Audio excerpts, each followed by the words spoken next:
Hello बच्चों, आज हम साइंस चैप्टर 10 की जो एक्सरसाइजेज हैं उसके क्वेश्चन नंबर 9 to 15 उन्हें समझ लेते हैं।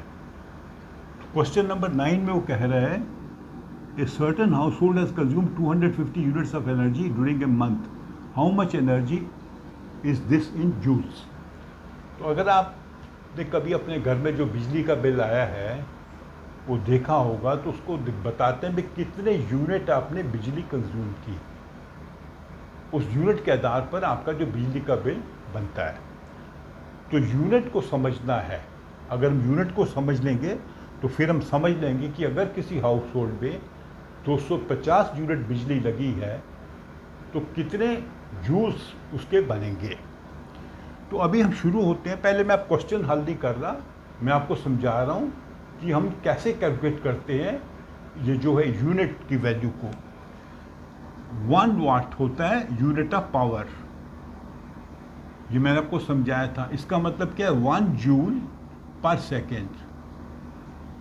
अगर आप एनर्जी ट्रांसफ़र करते हैं, एनर्जी यूज़ करते हैं, कंज्यूम करते हैं और कितना करते हैं, 1 सेकेंड में 1 जूल, तो उसे कहेंगे वाट।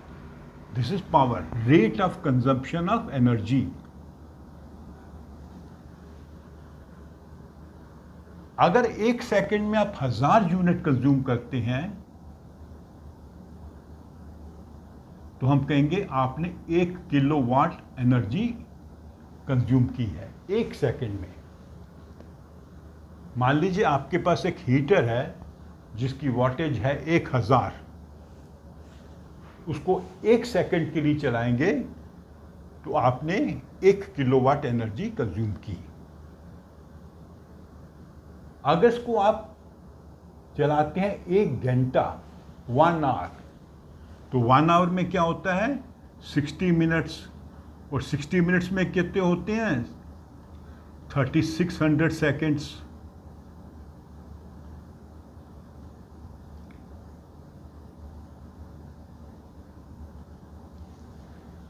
तो अगर आप इसको, मान लीजिए हीटर है जिसकी वाटेज है 1000 वाट या 1 किलोवाट, उसको 1 घंटा चलाएंगे तो 1 सेकेंड में आपने कितनी बिजली यूज़ की, 1000 जूल एनर्जी ट्रांसफ़र।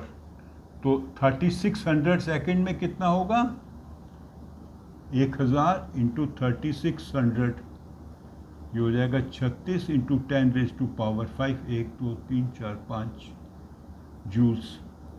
इसको कहेंगे 1 किलोवाट आवर। ये होता है 1 यूनिट। जब आपको कोई कहे कि ये जो आपके पास कोई इलेक्ट्रिकल इक्विपमेंट है ये 1 घंटे में 1 यूनिट बिजली लगाएगा, यूज़ करेगा, उसका मतलब है 1 घंटे में 1 किलोवाट आवर की उसमें एनर्जी यूज़ होगी। सो 1 किलोवाट आवर इज़ 1 यूनिट, जिसको जूल्स में कहेंगे तो 36 इंटू 10⁵ जूल्स। ये कहाँ से निकला, 1000 को हमने 3600 से माइनस मल्टीप्लाई किया। 3600 क्यों है, बिकॉज 1 घंटे में 3600 सेकेंड होते हैं, and 1 kilowatt is 1000 per second, and 1 kilowatt hour is 36 into 10⁵ joules.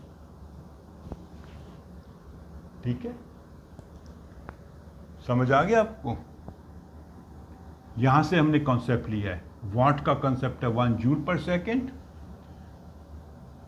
तो 1 किलोवाट इज 1000 जूल पर सेकेंड, और अगर आवर करना है तो इसको 3600 से मल्टीप्लाई कर देंगे तो आ जाएगी ये value. So 1 unit is equal to 1 kilowatt hour is equal to 3600, 36 into 10⁵ joule. मैं लिख के बताता हूँ आपको।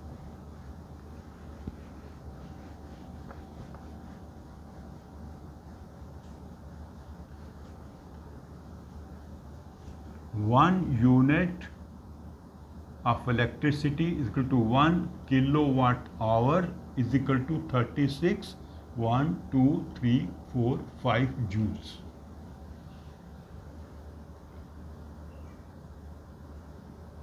अब यहीं से आपका क्वेश्चन का आंसर आ जाएगा। एक हाउस होल्ड में 250 यूनिट बिजली यूज हुई है, तो हमने बताना है जूल्स में कितनी एनर्जी यूज हुई है। तो सिंपल है यूनिटरी मेथड, एक यूनिट में इतना है तो 250 में क्या होगा, 250 इंटू 3 6 1 2 3 4 5, तो ये मल्टीप्लाई कर देंगे तो इसका आंसर बनेगा 9 इंटू 10⁸ जूल्स। तो ये आप कैलकुलेट करके देखो, इन दोनों को मल्टीप्लाई करो, ये आंसर आएगा। इसको एक्सपोनेंशियल फॉर्म में लिखा है 10⁸, अदरवाइज 9 के आगे आपको 8 जीरो लगाने हैं। अगर अच्छा आंसर लिखेंगे 1 2 3 4 5 6 7 8, ये है आंसर है इसका, जिसको ऐसे लिखा है मैंने। तो आपको याद रहना चाहिए कि 1 unit means 1 kilowatt hour means 3 6 1 2 3 4 5 इतने जूल्स है। 36 के बाद 5 जीरोस लगानी है। 250 यूनिट है तो 250 से मल्टीप्लाई कर दिया, 100 यूनिट होता तो 100 से मल्टीप्लाई करते, 50 यूनिट होता तो 50 से मल्टीप्लाई करते। अलग अलग जगह में, अलग अलग घरों में अलग अलग बिजली कंज्यूम होगी, ये चीज भी याद रखिएगा।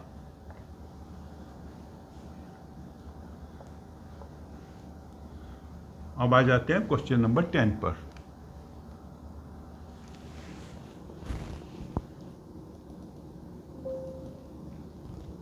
An object of mass 10 kg is raised to a height of 5 meters above the ground. What is the potential energy if the object is allowed to fall? Find the kinetic energy when it is halfway. तो हमने क्या किया, एक object को उठा कर ले गए कितने मीटर, 5 मीटर। 5 मीटर हम उठा के इसको ऊपर ले गए, ठीक है। इसका मास है 40 kg। तो अभी ग्रेविटी की फोर्स नीचे की ओर जा रही है, that means we are doing negative work against the force of gravity, क्योंकि दोनों की डायरेक्शन विपरीत है।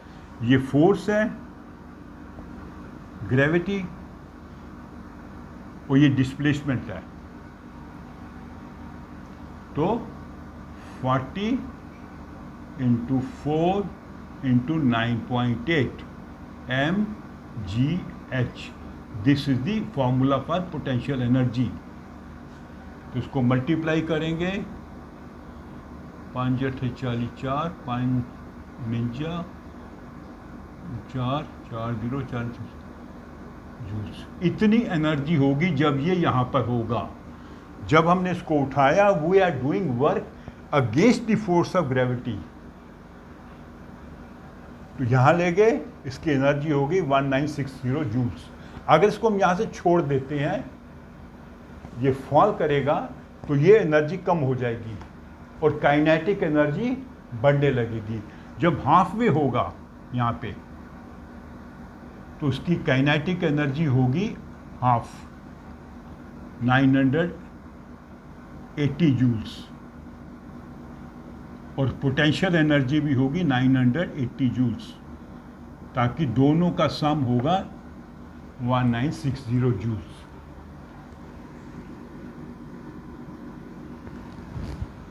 हाफ वे, ये आधे रास्ते पहुंचा, तो यहाँ पहुंचा, इसकी काइनेटिक एनर्जी इसकी हाफ है, क्योंकि ये हाफ डिस्टेंस है, 2.5 मीटर, ये भी 2.5 मीटर है। आप कैलकुलेट करके भी देखोगे तो ये आंसर आएगा।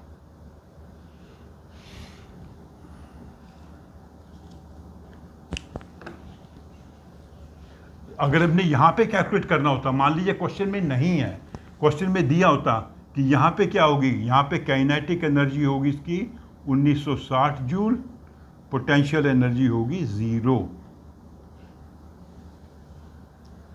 ये अगर ग्राउंड पर जब पहुंच जाएगा तो, पर ये हमको कैलकुलेट नहीं करना, ये मैंने समझाने के लिए आपको बताया।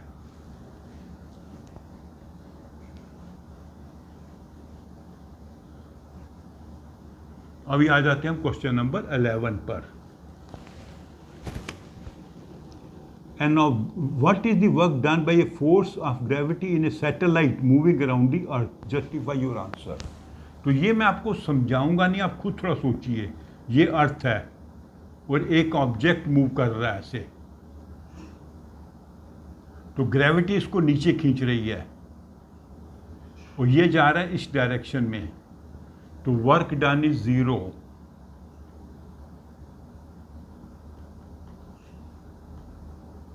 Against the force of gravity.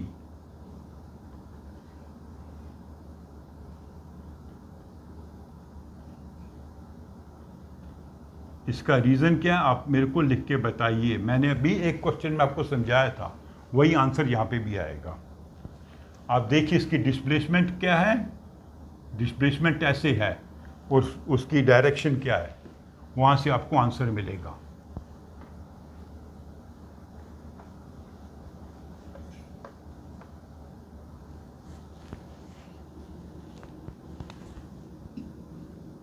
Can there be displacement of an object in the absence of any force? Discuss the question with your friends. एक ऑब्जेक्ट पर कोई फोर्स नहीं लग रही, तो क्या उसकी डिस्प्लेसमेंट हो सकती है? Answer is yes.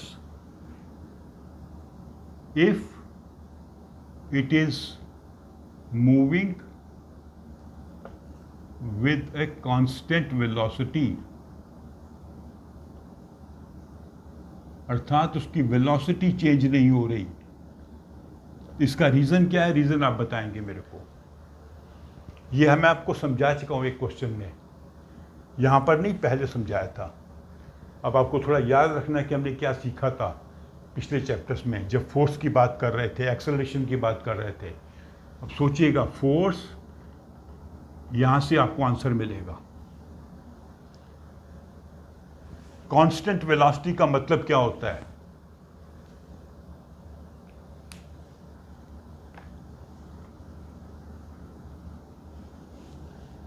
Constant velocity का मतलब अगर आपको समझ आ गया तो आप समझ जाएंगे इसका आंसर क्या होना चाहिए. आंसर बता दिया. रीजन,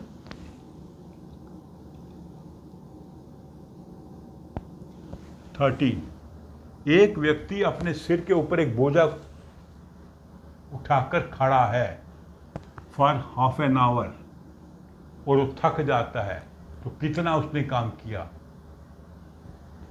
ये व्यक्ति खड़ा है ऐसे बोझा उठा के,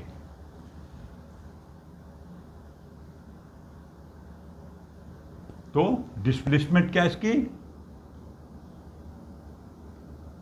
0. Work done 0. खड़ा है, वर्क डन 0. थका क्यों है? थका है कि उसने against the force of gravity इस वेट को अपने सिर पे उठा रखा है. ये ऑब्जेक्ट नीचे गिरना चाहता है, वो सिर पे रोक के बैठा हुआ है, इसलिए वो खड़े खड़े थक जाता है. उसकी एनर्जी लग रही है उसको वहाँ पर अपने सिर पर खड़े रखने के लिए against the force of gravity.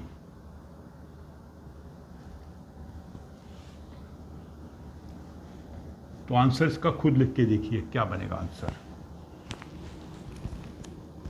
An electric heater is 1500 watt. How much energy does it use in 10 hours? तो ये भी हमने आपको क्वेश्चन समझाया था. वॉटेज क्या है? Power, electric heater is rated, उसकी वॉटेज क्या है? 1500 वाट्स. और कितनी देर चलता है? 10 आवर्स के लिए. Time 10 hours. तो हमने क्या बताना है? एनर्जी कितनी यूज होगी. तो 1500 इंटू 10,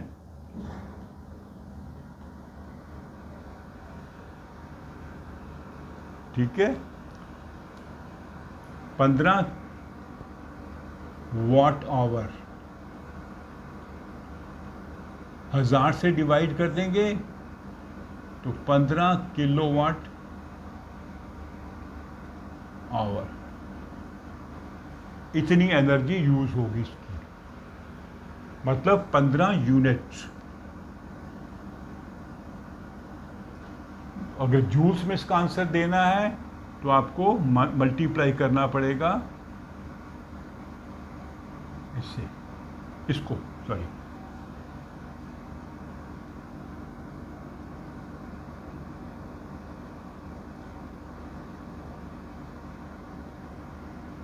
36 नहीं है, ये है 36 50 1 2 3 4 5, इससे मल्टीप्लाई करने पड़ेगा। इसको करेंगे तो जूल्स में आपका आंसर आ जाएगा। ये आंसर जूल्स में है, ये यूनिट्स में है, ये किलोवाट आवर में है। तीनों आंसर आप दे सकते हैं। इसको मल्टीप्लाई किया तो हमें मिल गया ये वाट आवर, 1000 से डिवाइड किया तो 15 किलोवाट आवर। 15 किलोवाट आवर होता है 15 units, because 1 kilowatt hour is 1 unit. तो 15 यूनिट 15 किलोवाट आवर। इसको जूल्स में करना है तो 3 6 1 2 3 4 5 इससे मल्टीप्लाई करेंगे तो आपका जूल्स में आंसर आ जाएगा।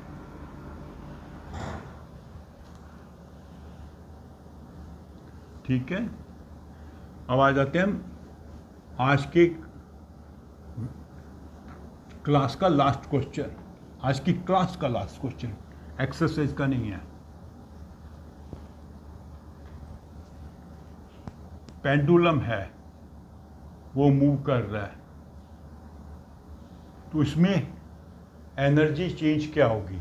नॉर्मली क्या करता है, पेंडुलम जब स्थिर होता है हम इसको खींच के यहाँ पे लाते हैं, ये इसका हाईएस्ट पॉइंट है। तो इस समय इसकी जो पोटेंशियल एनर्जी होगी वो होगी mgh। ये मान लीजिए ग्राउंड है, यहाँ से हम काउंट करेंगे इसकी हाइट। ये मान लीजिए हाइट इसकी h है।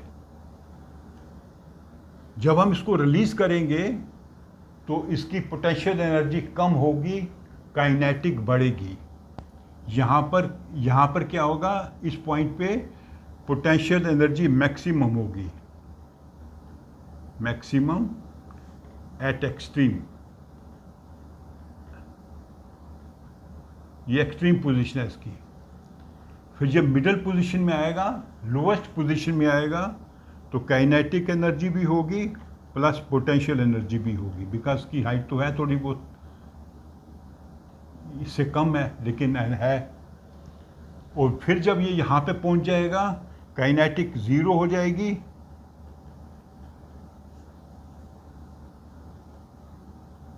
बिकॉज वहाँ पे जाके रुकेगा for a fraction of second, और सारी एनर्जी होगी पोटेंशियल। तो जब ये एक्सट्रीम पोजीशन पे होता है, पोटेंशियल एनर्जी मैक्सिमम होती है, काइनेटिक जीरो होती है। जैसे ये मेन पोजीशन की तरफ आता है, काइनेटिक बढ़ती है, और यहाँ पे काइनेटिक मैक्सिमम होगी और पोटेंशियल होगी लेकिन थोड़ी कम होगी, इन पॉइंट से कम होगी। और जैसे ये दूसरे एक्सट्रीम पर जाएगा, काइनेटिक कम होगी और पोटेंशियल बढ़ जाएगी। तो यहाँ पे काइनेटिक बढ़ेगी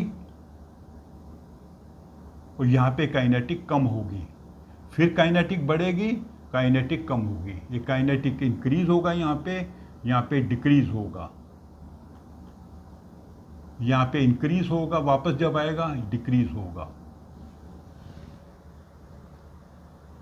पर धीरे धीरे ये रुक जाता है हर पेंडुलम। क्यों रुकता है? हवा जो उसको रेजिस्ट करती है, तो हवा की रेजिस्टेंस को इसको ओवरकम करना पड़ता है, जिसमें some work is done against the force of friction. तो एनर्जी जो है ट्रांसफर हो जाती है, कहाँ से? पेंडुलम से एयर में, जिस एयर से ये टकराता है, और एनर्जी लूज करता है, और धीरे धीरे धीरे एक स्टेज आएगी कुछ समय बाद, 2 घंटे 4 घंटे 6 घंटे, अलग पेंडुलम का अलग साइकिल होता है, जब ये रुक जाएगा। Loss of energy is because of friction with the air. तो ये हो गया हमारा क्वेश्चन नंबर 15। इसको आप समझ लीजिए, लिखने का प्रयास खुद करिए। तो बाकी जो इसके 6-7 क्वेश्चन हैं वो लास्ट वीडियो में हम कर लेंगे, दैट विल डू लेटर। तो आप मेरी वीडियो को लाइक करो, शेयर भी करो। Thank you.